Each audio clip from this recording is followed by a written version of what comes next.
bonjour et bienvenue dans ce premier numéro de Pilot Short. Alors quelle va être la différence avec Pilot Mag? Principalement la durée du format. Je ne sais pas si vous pouvez imaginer, mais le travail documentaire pour l'écriture d'un Pilot Mag est long, très très long. Sans parler en plus de la post-prod et des petits dessins animés lorsqu'il y en a. Quand on a lancé la chaîne, notre but était de vous présenter le maximum de séries, avec des dossiers vraiment approfondis sur leur genèse. Avec le format short, on va vous présenter beaucoup plus de trucs, connus ou non, mais avec un format plus court parce qu'on a moins de choses à raconter, ce qui va nous simplifier quelque peu le travail au niveau de l'écriture. On continuera, ne vous en faites pas, le format long à côté. On va en profiter également pour vous proposer quelques petits sketchs diffusés dans l'émission précédente ou nouveaux, et quelques petites extensions des reviews, chose que l'on va faire avec ce premier numéro. Sur 2015-2016, j'ai chroniqué énormément de séries. Pas moins d'une cinquantaine en 2015 sur Facebook et environ 120 sur Facebook et YouTube dans le Pilot Reviews. Et j'en ai vu de la merde, mais vous pouvez même pas imaginer.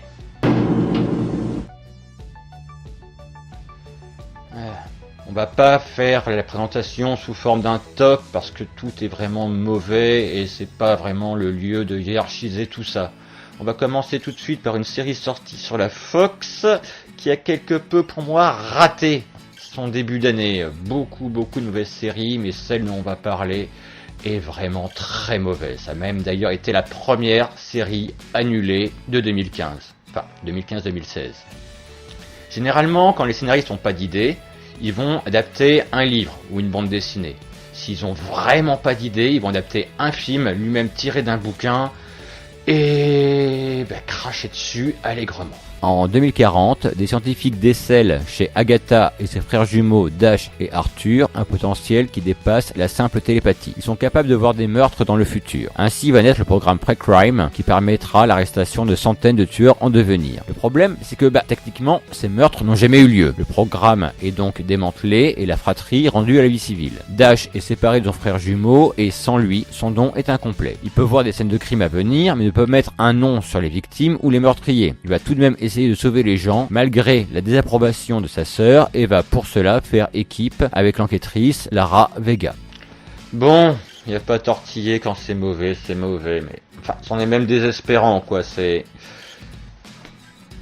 On crache à la gueule de Philippe Cadic là, c'est... Aucun respect pour le matériau d'origine. Pourtant, esthétiquement, c'est très sympathique, avec une bonne inventivité sur ce que pourrait donner 2065. Mais tout ce qu'ils ont retenu du livre, enfin même pas du livre, du film, c'est que le gamin pouvait voir dans le futur, et donc il va devenir un espèce de énième consultant de la police.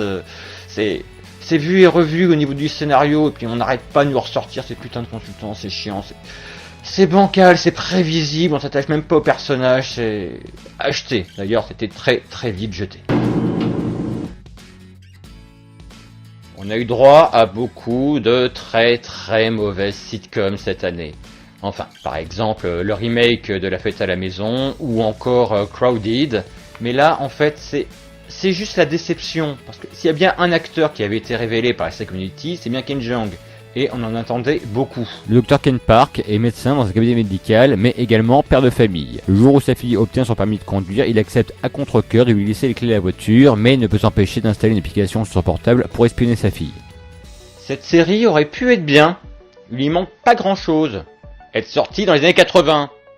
Enfin, c'est déjà fait et refait, mais je dis ça à chaque fois, mais franchement, c'est les mêmes vieilles blagues éculées, c'est les mêmes rires en boîte insupportables. Enfin, le gamin prend des pauses avant de balancer des punchlines de merde, et ça saute par-dessus le canapé pour empêcher sa femme de décrocher, et c'est déjà vu et revu, fait et refait 50 000 fois, ça se fait plus, ça... Ah si, pardon, Fuller House. Bon, bref, y a rien à retenir là-dedans, poubelle. Ah non, merde, pas poubelle. ABC a commandé une saison 2. Pour Halloween dernier, Netflix a ressuscité pour vous des créatures maléfiques qui vont ruiner votre enfance et peupler vos cauchemars. Je veux bien sûr parler Popples. Sunny, Loulou, Izzy, Bubble et Ix sont des créatures mignonnes vivant dans un village uniquement peuplé de Popples. Izzy, le bricoleur de la bande, va inventer un système de sécurité pour leur maison dans les arbres. Seulement, l'appareil va comprendre leur présence comme intrusive et va donc chasser nos petits bouts de poils de leur demeure. Ils vont donc, par tous les moyens, tenter de les désactiver. Bon, alors l'histoire. Enfin, si on peut parler d'histoire, c'est déjà du vu et revu, déjà fait. Mais bon, on va pas se casser le cul à payer des scénaristes, hein, on s'en fout, c'est pour les chers. Enfin, il est tout petit, pardon. Les images, par contre, vous auriez pu faire un petit effort. C'est fluo, c'est criard, et puis le doublage. Ah putain, j'ai perdu ma rétine, mes tympans et mon cerveau à regarder ça.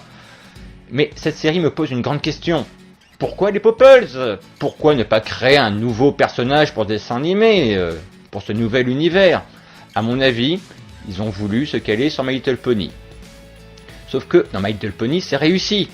Le graphisme est beau, sobre, élégant, les histoires intelligemment écrites avec plusieurs niveaux de lecture. Alors que là, tu sens clairement que c'est juste pour vendre des jouets. Et pourtant, Dieu sait que je suis client, hein. Faire vibrer un peu la fibre nostalgique. Non, mais c'est du vite écrit, vite réalisé et donc très vite oublié. Et une seconde saison a déjà été diffusée sur Netflix. Merci les gars. C'est bien de tester de nouveaux trucs au niveau de la réalisation. Faut chercher, faut tester. Des fois ça marche, des fois ça marche pas. Un corps a été repêché dans la rivière. Les différents intervenants, enquêteurs, témoins, suspects et proches, vont intervenir les uns après les autres au fur et à mesure de l'avancée des investigations. Murder va se distinguer des autres séries policières par sa réalisation, qui emprunte beaucoup de fiction. On va avoir une succession de personnes qui vont venir face caméra raconter leur vision, enfin leur point de vue de l'histoire. Le problème, c'est que du coup, ils interagissent absolument pas entre eux. On a juste quelques plans ou séquences illustratives, mais on ne rentre absolument pas dans les personnages. On a l'impression qu'ils ont prompteur. C'est tellement chiant que des 170 séries que je me suis tapé cette année, c'est le seul pilote pour lequel je ne suis pas arrivé au bout. Pour vous dire, et j'en ai vu de la merde. Bon, fort heureusement, c'est une mini-série en 3 épisodes, on en est débarrassé. Quoique, sachant que c'était tiré d'un téléfilm sorti en 2012, peut-être que la BBC peut refoutre le couvert là-dessus. Quand on a préparé cette émission, et donc fait notre liste de 5 séries, on a hésité entre beaucoup.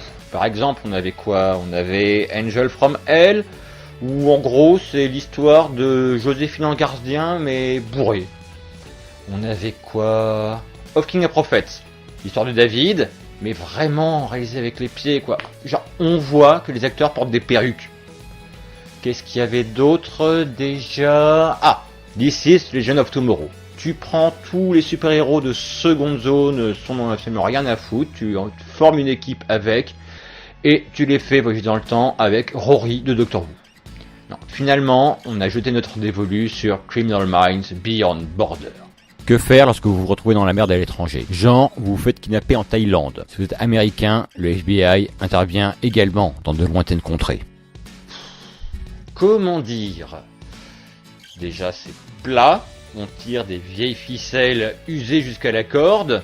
Bon, je veux bien qu'ils ont déjà fait leurs preuves, mais c'est du vu et revu. Enfin, au final, c'est prévisible. Ça n'a plus rien de captivant, quoi. Bon, on a bien droit à un petit peu de dépaysement avec la Thaïlande, mais bon. Sans deck, le FBI en Thaïlande, il n'y a pas Interpol pour ça. Et puis, la Thaïlande, c'est ça l'image que vous avez de la Thaïlande. Nous comprenons vos coutumes indigènes, mais tuer ces Américains n'est pas une bonne manière d'honorer vos morts. Poil raciste, un peu borderline. On a surtout l'impression qu'ils ont fait ce spin-off, histoire de dire « Hey, vous avez vu? On a réussi à choper le lieutenant McTaylor !» Des experts, il est avec nous maintenant, là. Ça avait déjà tenté de faire un spin-off il y a 4 ans, ça avait raté. Pourquoi recommencer? Enfin bon.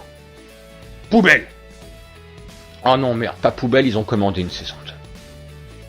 Enfin bref, j'espère que ce petit tour d'horizon du pire de 2015-2016 vous aura plu. Ou déplu, j'espère. Je vous donne rendez-vous très vite pour une nouvelle vidéo. Reviews, short, mag, on verra bien. Bonjour chez vous.